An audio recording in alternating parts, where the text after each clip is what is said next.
Shalom, selamat malam jemaat yang terkasih di dalam Yesus Kristus. Tiba saatnya kita kembali bersama-sama bersekutu dan beribadah, memperingati malam Natal, di mana Yesus telah lahir ke dunia untuk menggenapi janjinya, menyelamatkan anak-anaknya. Dia Raja di atas segala raja. Allah kita, Allah yang dahsyat, hanya Dialah yang layak kita puji dan kita sembah.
Bapak Ibu, saudara-saudara yang kekasih dalam Tuhan Yesus Kristus, kita akan berdoa dan mentabiskan ibadah malam Natal ini. Terpujilah Engkau Bapa yang kekal, Tuhan kami Yesus Kristus, Allah yang hidup. Kami bersyukur dan kami menikmati sukacita damai sejahtera, dan kami mengadakan ibadah kami di malam Natal ini Dan biarlah ibadah ini kami serahkan dan kami tabiskan hanya di dalam nama Bapa, di dalam nama Yesus Kristus, di dalam nama Roh Kudus. Turunlah atas kami sekalian sukacita damai sejahtera itu di dalam dan melalui ibadah Natal ini. Amin.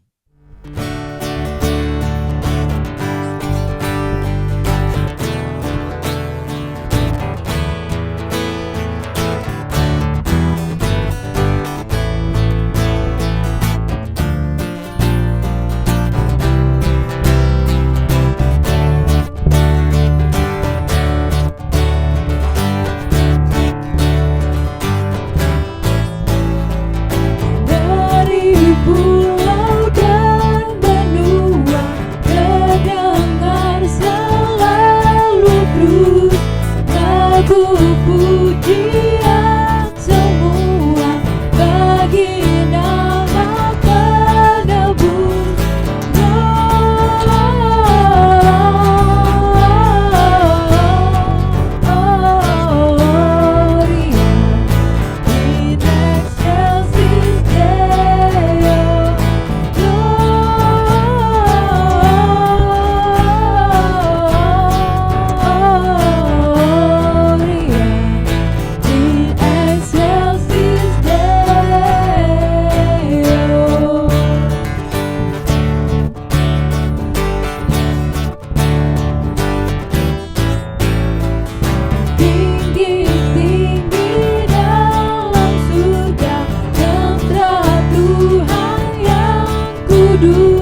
Terang yang sesungguhnya yang menerangi setiap orang sedang datang ke dalam dunia. Tetapi semua orang yang menerimanya diberinya kuasa supaya menjadi anak-anak Allah, yaitu mereka yang percaya dalam namanya. Orang-orang yang diperanakan bukan dari darah atau dari daging, bukan pula secara jasmani oleh keinginan seorang laki-laki, melainkan dari Allah. Firman itu telah menjadi manusia dan diam di antara kita, dan telah melihat kemuliaannya, yaitu kemuliaan yang diberikan kepadanya sebagai anak tunggal Bapa, penuh kasih, karunia, dan kebenaran. Tiba saatnya kita untuk memasuki prosesi penyalaan lilin. Jemaat dipersilakan untuk menyalakan lilin yang ada.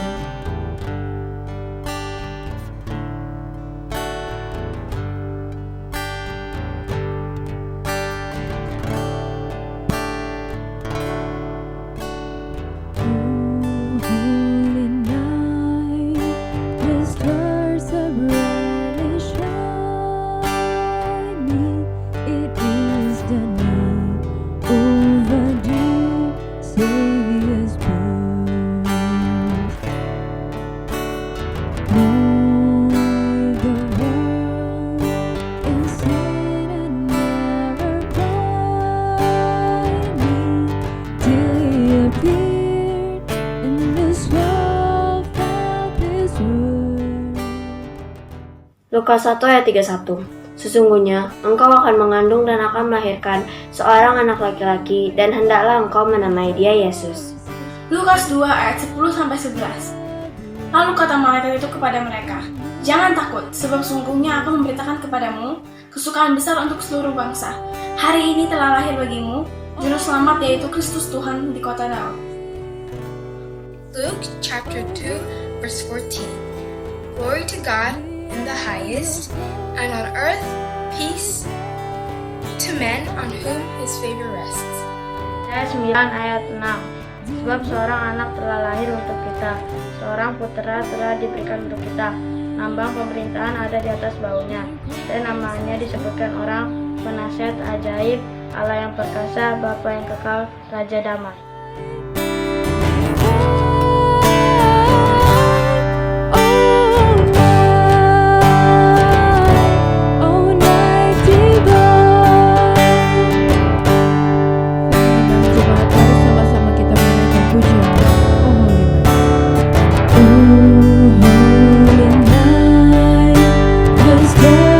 Brightly shining,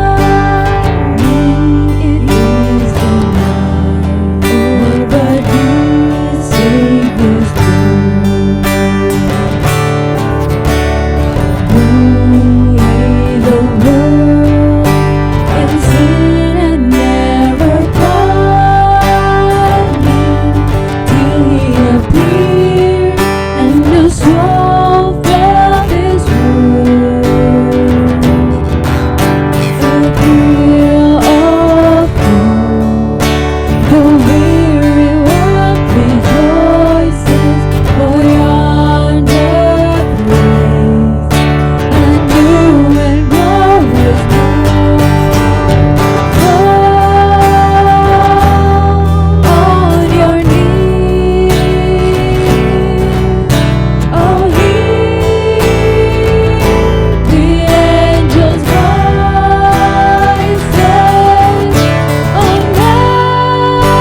yang akan disampaikan oleh hambanya, Pendeta Domingus Saturio.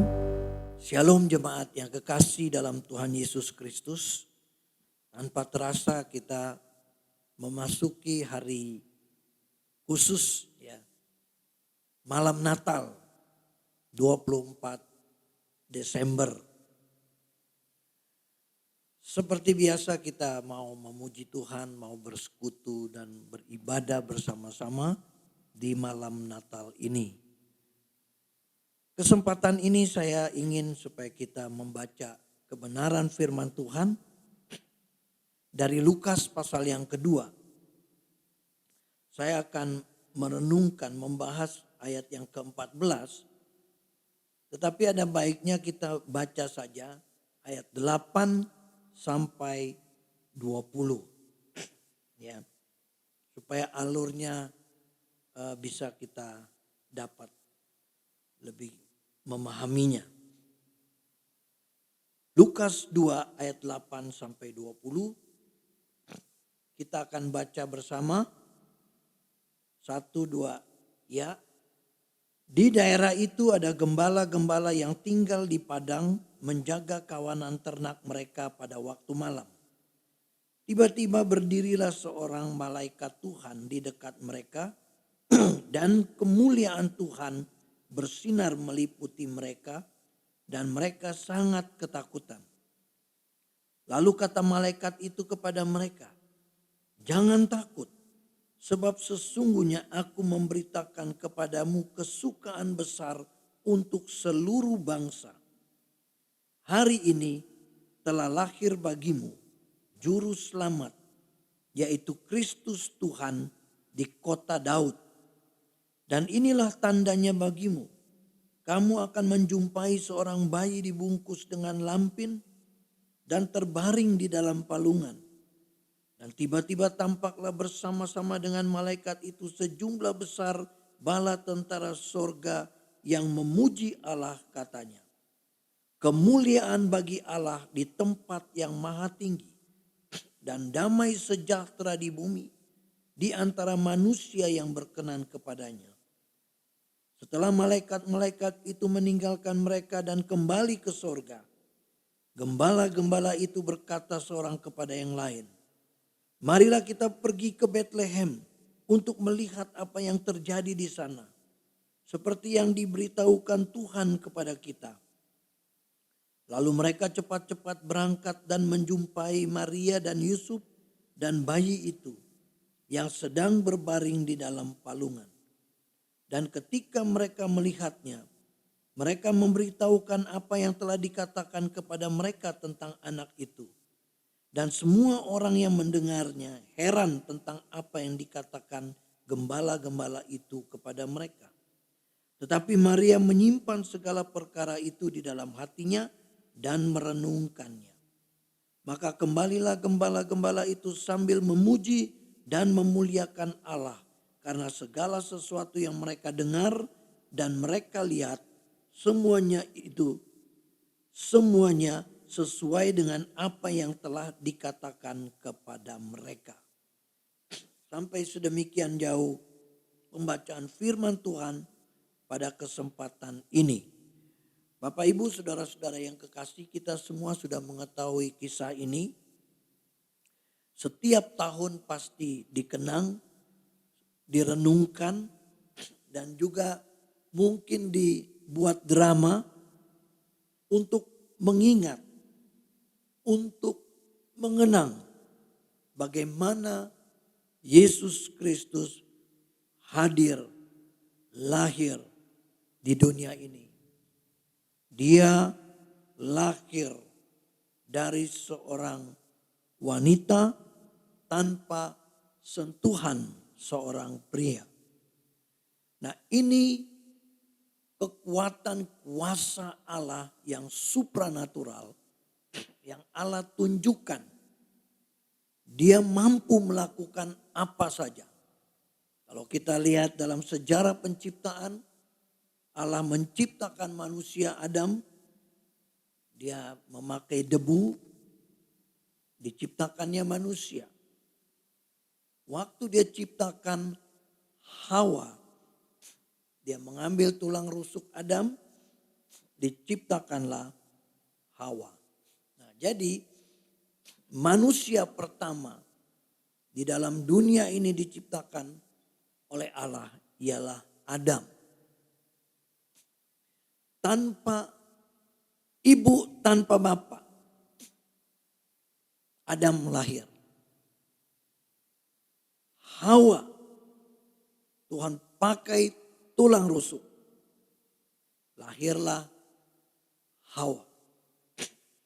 Jadi Adam dan Hawa diciptakan Tuhan dari sesuatu yang belum ada. Ini menunjukkan kemahakuasaan Allah. Dan dia menciptakan sesuai dengan apa yang dia mau. Sesuai dengan cara yang dia mau. Tetapi Yesus berbeda. Dia bukan diciptakan.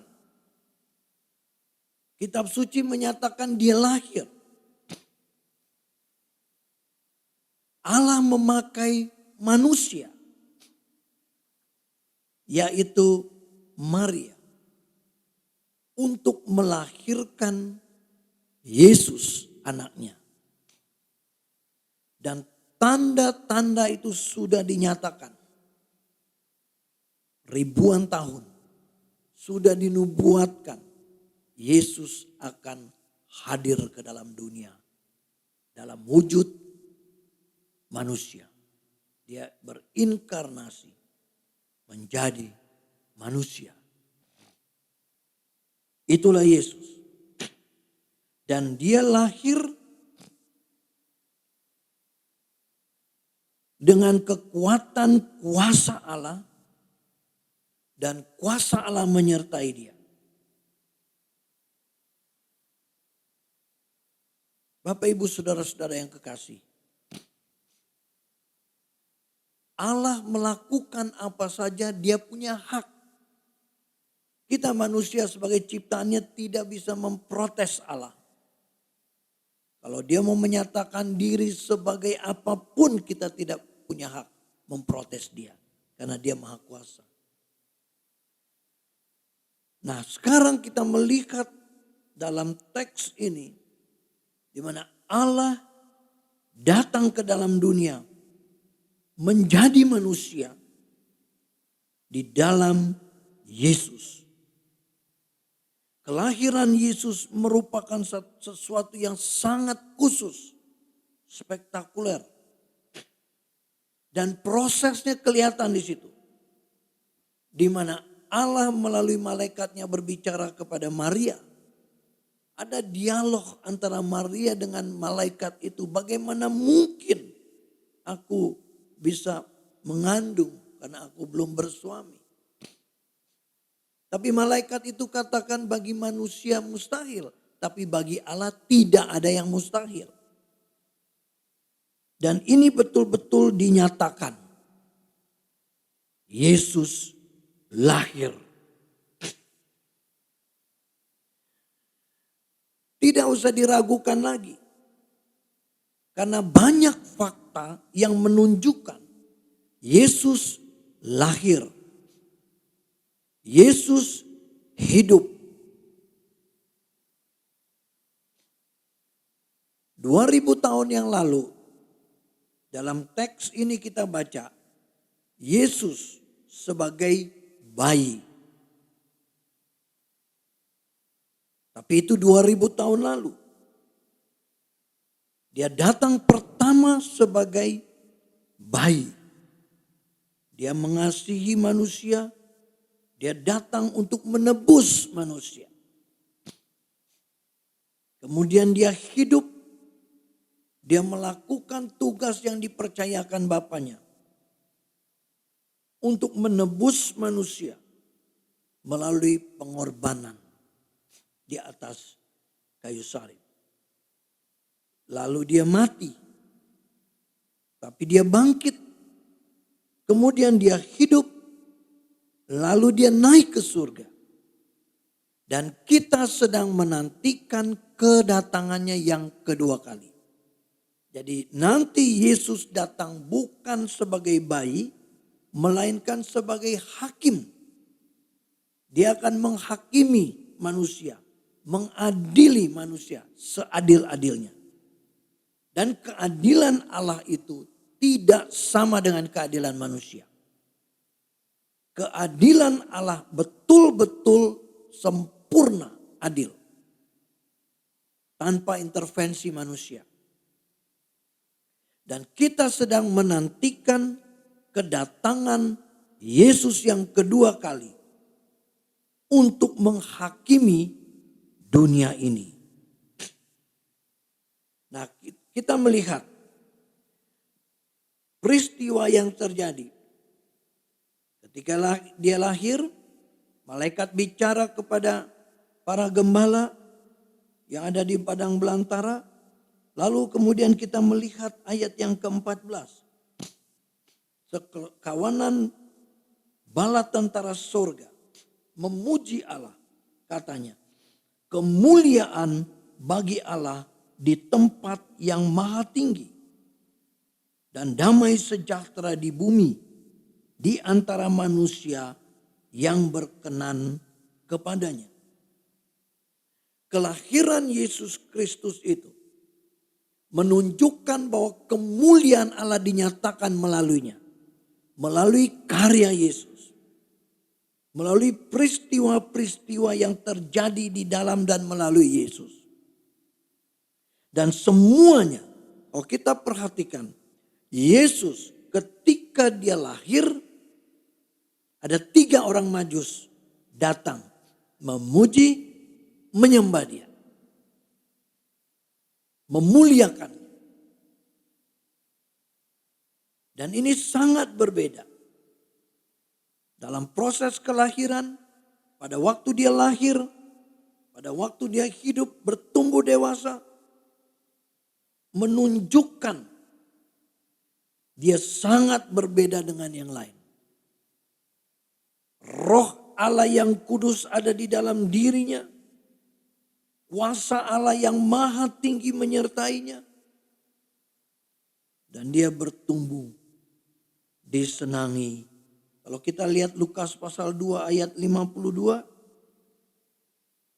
Yesus makin bertambah besar dan bertambah hikmatnya dan besarnya. Dan makin dikasihi oleh Allah dan manusia. Dalam proses kehidupan Yesus di dunia sangat berbeda dengan manusia lain. Dan ini menunjukkan secara jelas dia bukan manusia yang biasa-biasa saja. Dia manusia tapi dia juga Allah. Bapak Ibu saudara-saudara yang kekasih, saya yakin Bapak Ibu percaya, mengimani, meyakini apa yang saya sampaikan ini. Tapi kita melihat hal yang penting di sini. Di ayat 14 itu, bala tentara surga memuji dia. Katanya, kemuliaan bagi Allah di tempat yang maha tinggi. Jadi apa yang terjadi itu semua yang dilihat oleh gembala, kelahiran Yesus yang ada, membuat surga sukacita. Penuh dengan kemuliaan Allah. Kemuliaan Allah atau kemuliaan bagi Allah di tempat yang maha tinggi. Kelahiran Yesus untuk memuliakan Allah. Merupakan konsekuensi yang logis. Kemuliaan Allah dinyatakan melalui Yesus Kristus. Bala tentara surga menyatakan memuji Allah. Kemuliaan bagi Allah di tempat yang maha tinggi. Bapak Ibu saudara-saudara yang kekasih. penting sekali bagi kita memiliki kehidupan untuk memuliakan Allah. Memang kadang-kadang kita mudah untuk menyatakan ini. Tetapi yang diperlukan di sini bukan sekedar ucapan, tetapi ini dinyatakan dari kehidupan sesehari, dari tindakan-tindakan, dari sikap hidup. Apakah kita memuliakan Allah atau diri sendiri atau manusia lain? Malaikat bala tentara katakan, kemuliaan bagi Allah. Di dalam Roma pasal 16 ayat 27, di sana dikatakan, bagi Dialah kemuliaan sampai selama-lamanya. Melalui Yesus Kristus, kemuliaan bagi Allah. Demikian pula, melalui hidup kita, biarlah segala pujian, hormat, kemuliaan bagi Allah. Bala tentara sorga menyatakan kemuliaan bagi Allah. Di mana? Di tempat yang maha tinggi. Kelahiran Yesus memuliakan Allah. Kehidupan Yesus memuliakan Allah. Di dalam dan melalui Yesus, Allah dimuliakan. Bukan hanya itu, Bapak Ibu Saudara sekalian. Kita melihat bala tentara juga menyatakan damai sejahtera di bumi. Damai sejahtera di bumi. Di antara manusia yang berkenan kepadanya. Kalau kita telusuri kata-kata ini, tulisan, perkataan ini, damai sejahtera di bumi, di antara manusia yang berkenan kepadanya. Manusia yang diperkenankan Allah. Manusia yang diperkenankan oleh Allah dan yang hidupnya berkenan kepadanya.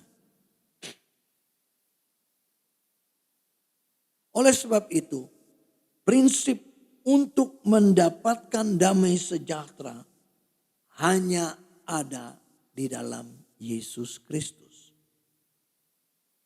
Untuk mendapatkan damai sejahtera itu, sekali lagi, itu merupakan perkenanan Allah. Bahasa umum yang kita pakai adalah anugerah yang Allah berikan bagi kita.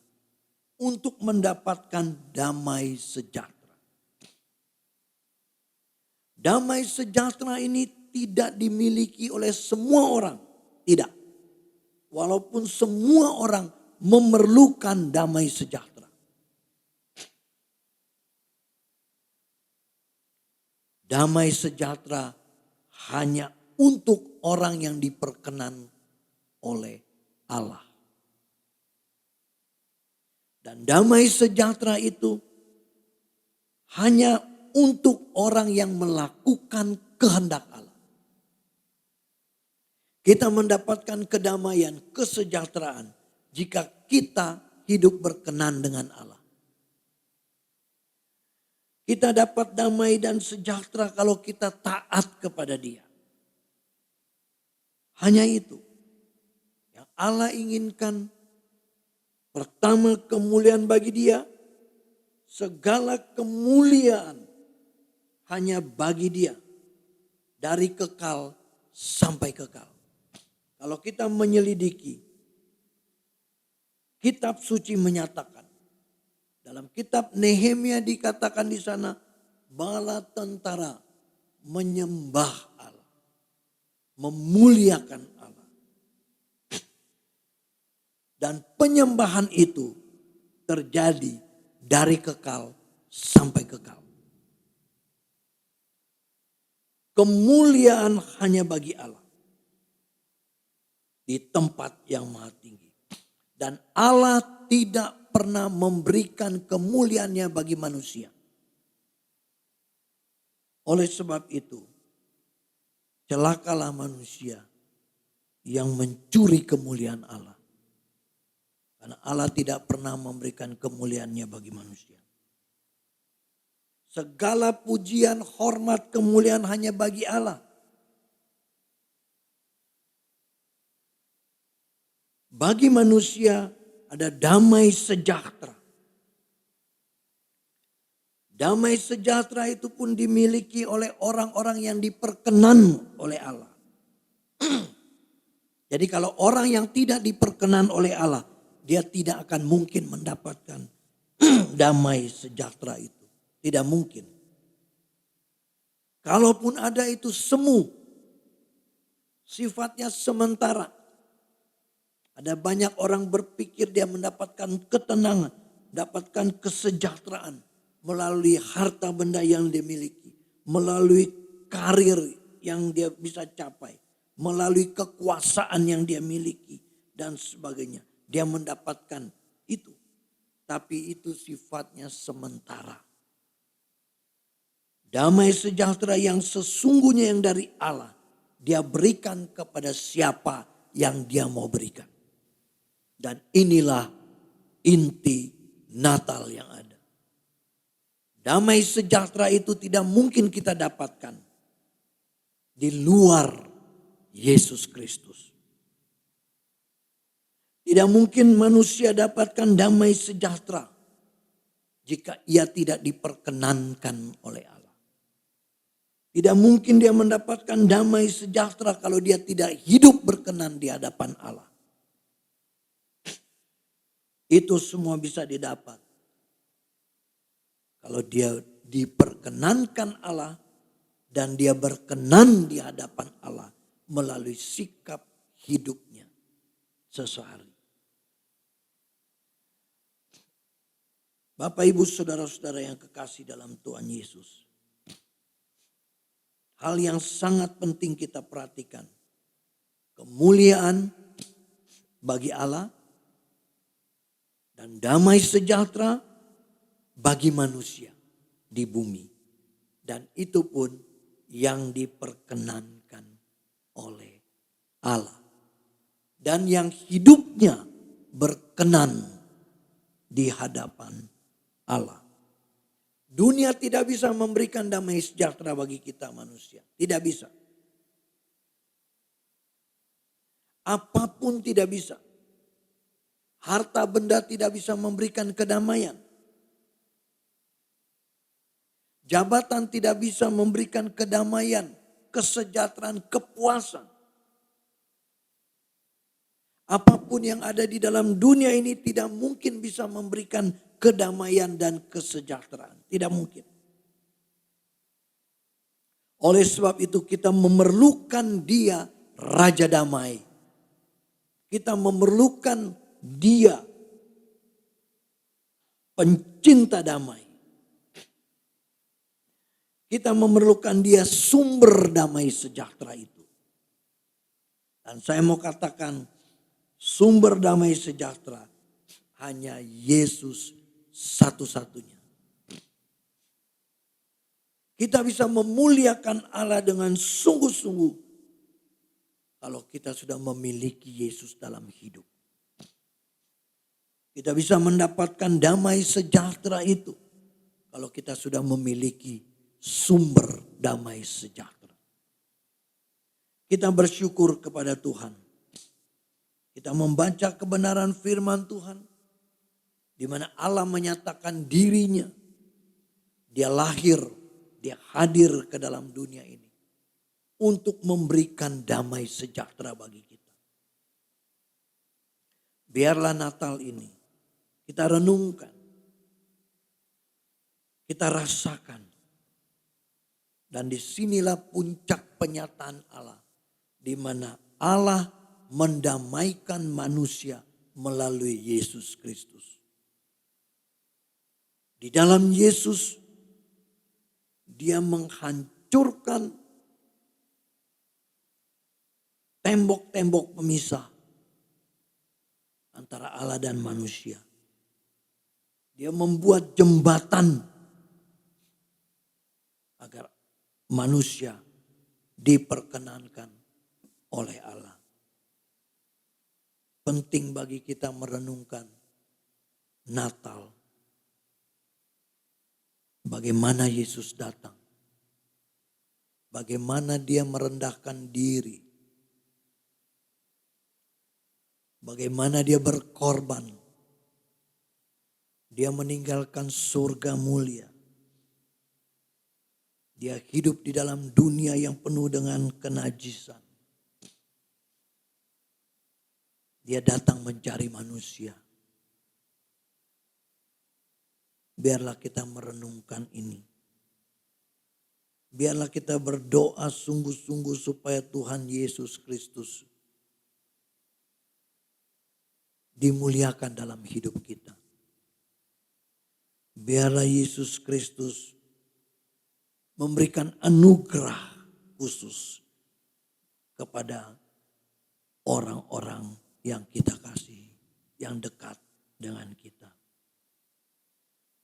Kiranya Natal ini kita merenungkan kasih Allah dalam hidup kita.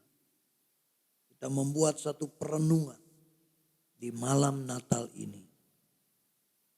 Allah sudah melakukan banyak hal bagi manusia. Kita renungkan apa yang harus kita kerjakan untuk memuliakan namanya. Kiranya Tuhan Yesus menolong kita agar hidup kita untuk memuliakan Dia. Dan kita punya tekad bagi Dialah kemuliaan sampai selama-lamanya. Amin. Tuhan Yesus memberkati kita semua. Mari kita berdoa. Ya Tuhan Yesus, terima kasih. Biarlah firman ini kami renungkan bersama. Di mana Allah ditinggikan, dimuliakan. Dan damai sejahtera diberikan pada manusia. Biarlah kami menikmati damai sejahtera itu. Dan biarlah kami membagi itu kepada yang lain. Menunjukkan kasih kepada orang lain. Terpujilah Engkau Yesus, Juru Selamat yang setia. Amin. Saya serahkan kembali.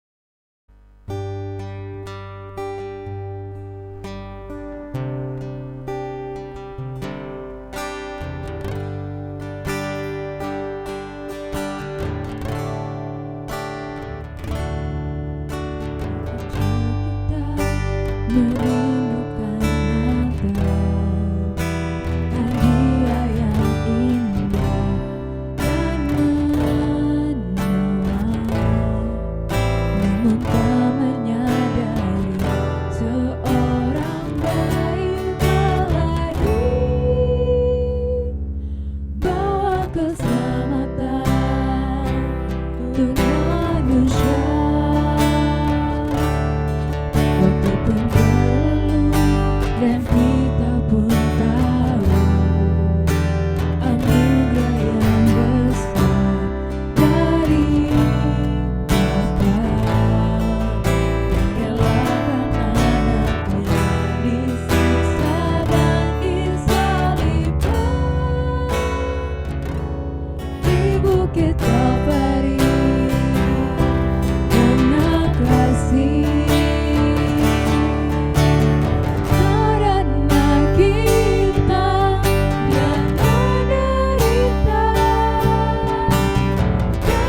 kita merindukan Natal, hadiah yang indah dan menawan.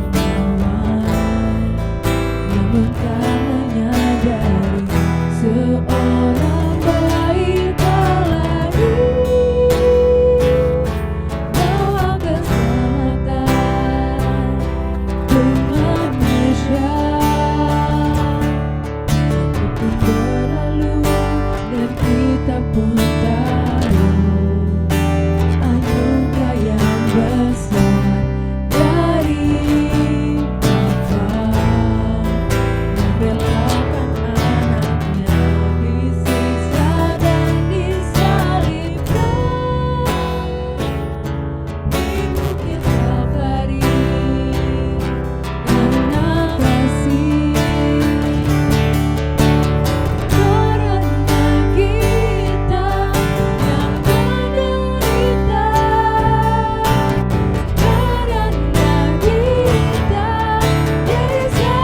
disalibkan, agar dunia yang hilang diselamatkan dari hukuman kekal.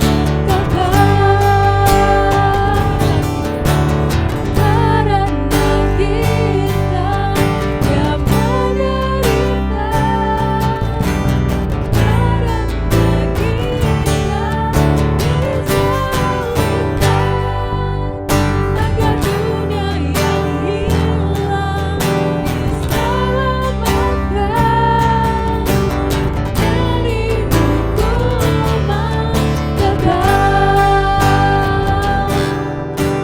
Dari hukuman kekal. Dari hukuman kekal. Saya serahkan kepada hamba-Nya, Pendeta Domingus Saprio, untuk menyampaikan firman Tuhan. Baik, Bapak Ibu saudara-saudara yang kekasih dalam Tuhan Yesus Kristus, di dalam perenungan kita malam Natal ini, biarlah kita serahkan seluruh hidup kita dan kita berdoa bersama. Biarlah kita menerima berkat daripadanya. Kiranya kasih karunia dari Allah Bapa dan damai sejahtera dari Yesus Kristus Tuhan diberikan kepada kami yang diperkenankan Allah. Dan biarlah hidup kami berkenan di hadapan-Mu melalui Roh-Mu yang kudus yang menuntun kami. Amin. Selamat Natal dan selamat merenungkan hidup kita bersama dengan Kristus di hari Natal ini. Amin. Mari kita rayakan kelahiran Tuhan kita. Rayakan Yesus Raya.